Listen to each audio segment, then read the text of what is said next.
El Instituto Virtual de Formación Continua presenta el taller virtual sobre Google Classroom.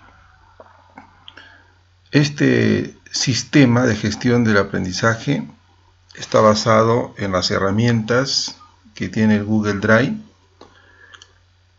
con todos los elementos que tenemos y los aplicativos que nos da en forma gratuita el Google.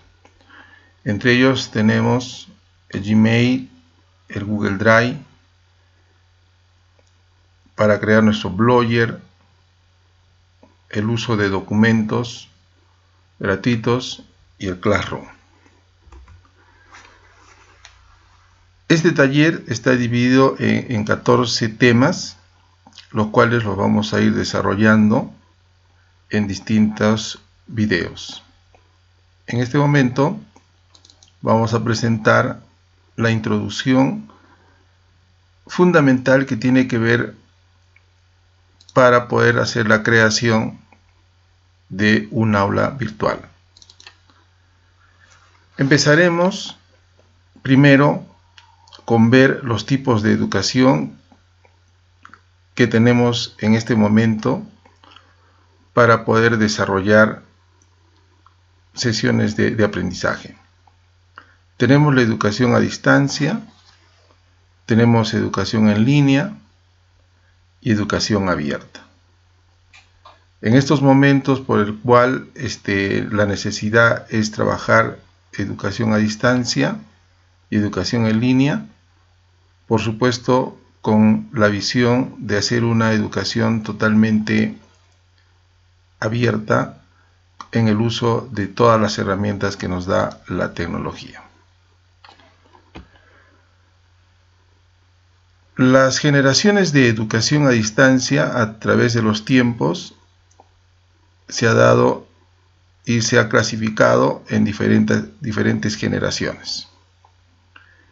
En 1983 se inicia con la educación por correspondencia, el cual todavía se ha ido trabajando hasta las últimas décadas del siglo pasado. La segunda generación, con la aparición de la multimedia, el audio y video, se inició en 1960. La tercera generación, cuando ya tenemos la computadora y entonces se ofrece todo lo que es la telemática. Y finalmente estamos en la cuarta generación, ya desde 1983, con la aparición de Internet y la educación virtual. Ya se está hablando de una quinta generación que será motivo de otro video. Mitos sobre la educación a distancia. Estos mitos se ha escuchado y rápidamente los vamos a desarrollar en este punto. Se dice que la educación a distancia es económica. Sin embargo, se tiene que observar que se requiere de muchos equipos tecnológicos para poder implementar toda una plataforma. Y claro, no necesariamente es económica por la inversión de estos equipos, si se quiere, por ejemplo, hacer la transmisión o la producción de objetos de aprendizaje. También se dice que se requiere ser experto en tecnología. En realidad no hay mucha necesidad de ser experto en tecnología para hacer educación a distancia, ya que los equipos tecnológicos que se usan en la actualidad son bastante intuitivos y de rápido aprendizaje. Además, lo que se quiere es el uso de estos equipos para lograr los aprendizajes significativos. Otro de los mitos que se vierten es que se puede estudiar en los ratos libres. Por supuesto que si lo hacemos en ese sentido de los ratos libres no vamos a lograr los objetivos de aprendizaje. Se tiene que tener toda una estructura, toda una planificación y además tener todo un horario de trabajo para estudiar. Y finalmente, en este punto de los mitos se dice que se puede usar la libertad de tiempo, de lugar y ritmo de aprendizaje. En parte, podríamos decir que sí, el ritmo de aprendizaje que uno conoce, cómo aprende, es importante, pero no necesariamente lo podemos hacer en cualquier tiempo o en cualquier lugar. Hay que establecer los lugares, hay que establecer un cronograma de aprendizaje que tiene que ver mucho con la autorregulación. Un conjunto de habilidades que se tiene que tener en cuenta es la disciplina, el autoestudio, la comprensión lectora, la autorregulación, la comunicación escrita y la organización. Y en este momento cada uno de nosotros podemos irnos haciendo una autoevaluación. ¿Cuáles de estas habilidades tenemos para enfrentar la educación a distancia? Fundamentalmente, puntualizar en los elementos que tenemos en la pantalla. Ahora, en función a la plataforma virtual que se tiene que entender y comprender más o menos cómo es el funcionamiento hasta el momento que nosotros tenemos las imágenes o los videos en mi ventana de trabajo. Se necesita toda una interconexión de la web, de los portales que se utilizan, de todo lo que es extranet e intranet. Y entonces, una vez que esta interconexión funciona, entonces los estudiantes o los docentes o los directivos o los colaboradores pueden tener acceso a esta gran plataforma que lo podemos mirar en nuestras pantallas de nuestras computadoras. También se tiene que integrar aplicaciones, se tiene que conocer el uso de aplicaciones, se tiene que tener un conocimiento sobre base de datos, sobre cómo gestionar la información externa y la información interna, que las vamos a tener que integrar en todo este proceso de comunicación en unas plataformas que ya las tenemos en la red. Una vez que ya podemos tener el acceso, la interconexión, la integración, por último tenemos la personalización, la individualización, cómo puedo yo mirar, cómo puedo yo acceder a mi ventana de trabajo. Entonces las plataformas virtuales tienen todos estos elementos y nosotros debemos tener más o menos un conocimiento de lo que estamos observando en la pantalla.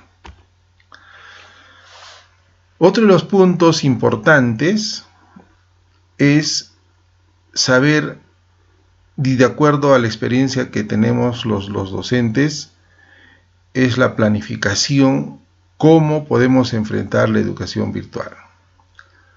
Y la intervención didáctica permite establecer algunos elementos importantes para poder diseñar nuestra intervención. Entonces, cada uno de nosotros tiene una forma de planificar en lo presencial. Para lo virtual, y en este sentido, se presenta una propuesta que seguramente la podemos enriquecer con la experiencia de cada uno de los participantes. En este caso estoy presentando los temas que se van a desarrollar en este taller virtual, en donde voy a interrelacionar con la estrategia que se usa o que estoy usando, que es la simulación y el ejercicio en línea, los métodos de proyectos, la creación colectiva de material, la evaluación de proceso y ejercicios en línea. Para ello, en algunos de estos puntos, de estos temas, se van a usar los comentarios o tablón de anuncios que tiene el Classroom. y vamos a tener que diseñar las tareas para poder obtener los productos. En este caso tenemos el resumen, una infografía y propiamente dicho la construcción del aula. Usaremos también la tarea cuestionario, que es un elemento que me trae el Classroom, y lo voy a trabajar precisamente alineando a estos temas que tengo que desarrollar. Las preguntas o formularios de opinión y los materiales, recursos educativos.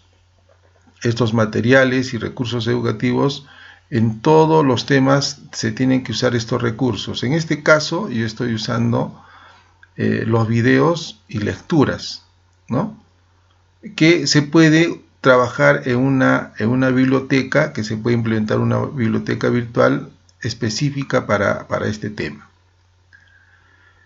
Y luego también he diseñado la evaluación final de los productos de todo este taller, que tiene que ver un poco con las capacidades o habilidades que se tiene que lograr en el taller.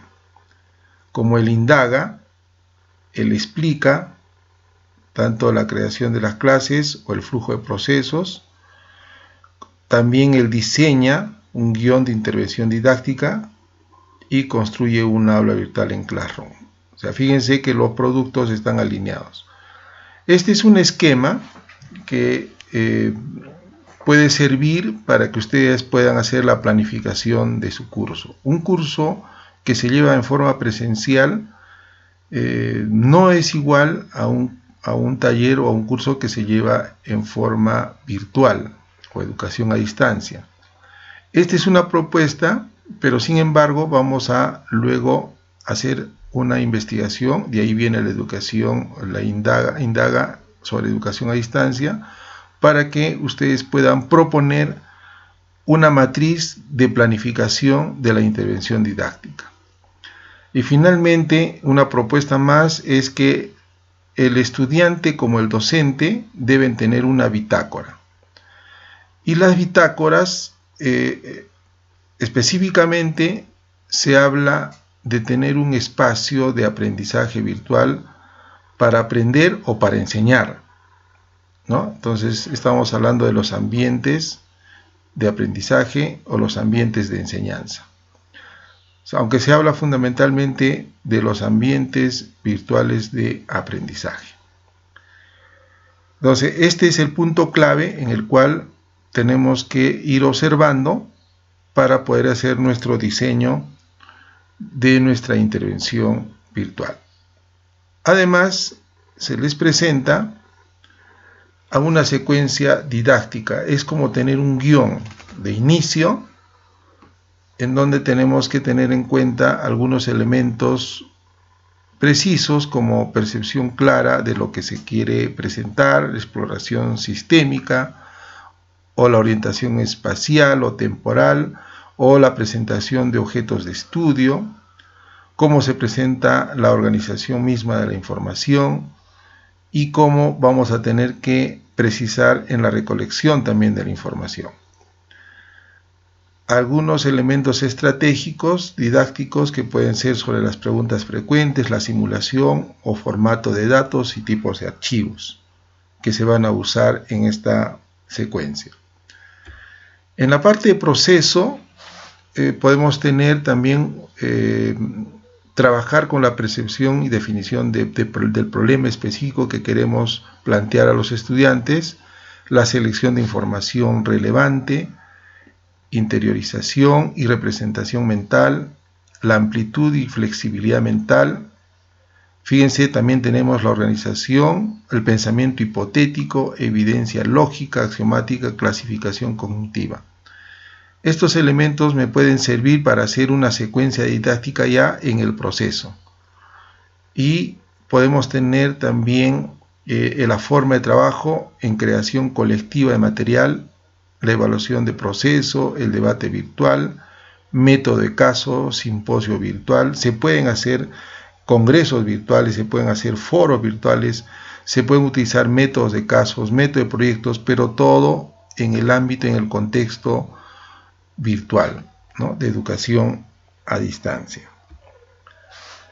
Luego, al momento de hacer el proceso de salida de esta secuencia didáctica, también se tiene la comunicación explícita, la proyección de relaciones e interacciones, reglas verbales para comunicar respuestas, elaboración y desinhibición en la comunicación de la respuesta, respuesta por ensayo y error, precisión y exactitud en las respuestas, transporte visual, control de respuestas. Aquí se tiene el ejercicio en línea, la tutoría virtual y fundamentalmente la práctica con base de datos, que es algo que se está trabajando bastante en el entorno virtual.